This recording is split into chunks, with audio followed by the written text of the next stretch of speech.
का हो ई कैसे गांजा पियत हो ई बतावा। अब ही इतनी दवाई हम तोहार करावत ही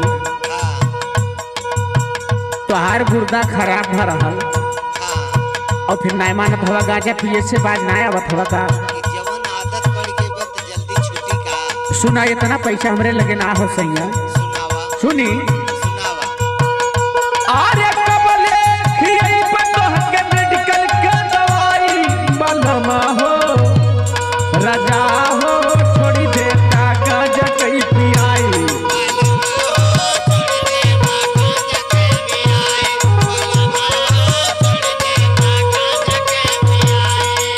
कबले खियाई पतोह के मेडिकल के दवाई बलमा हो सजना हो छोड़ी देता गांजा कई पियाई।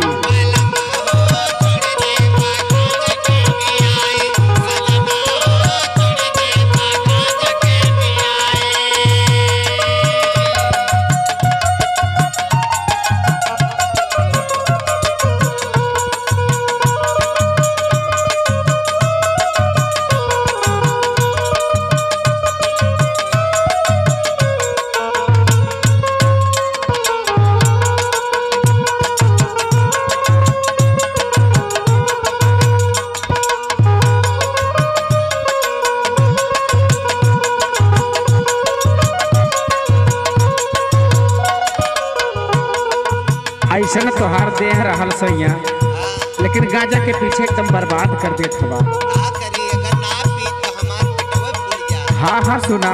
सुनावा। अरे दहिया गवाई देहला पी के खाली गांजा।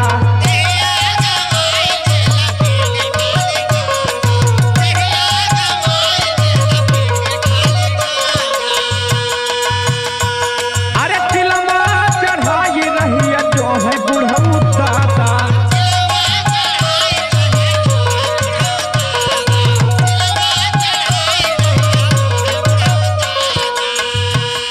है जौन तोहार बाबू हैं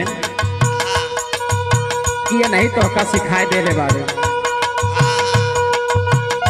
अरे दहिया गवाई देहला पी के खाली गांजा चिलमा चढ़ाई रही जो है बुढ़ऊ दादा। अरे कितना पियाई बुढ़वा दहिया ना मोटाई बलमा हो सजना हो छोड़ी देता गांजा कई पियाई।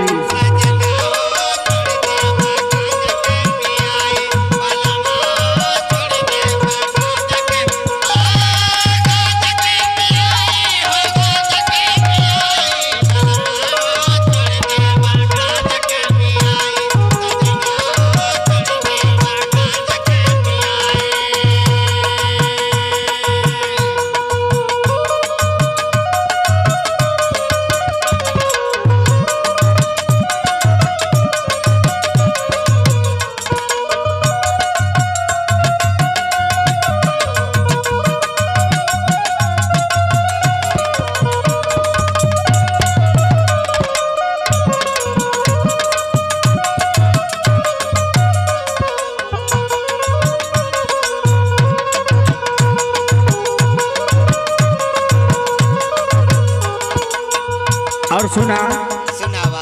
तोहरन पीछे हम झुरात जात बाटी। बहुत अब कम कह देते हैं। सुना।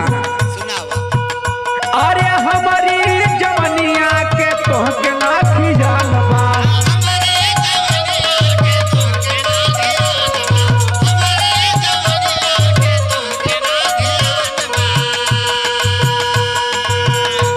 अरे गांजा पी के सुत जाला उहे तोहरो भाल बा।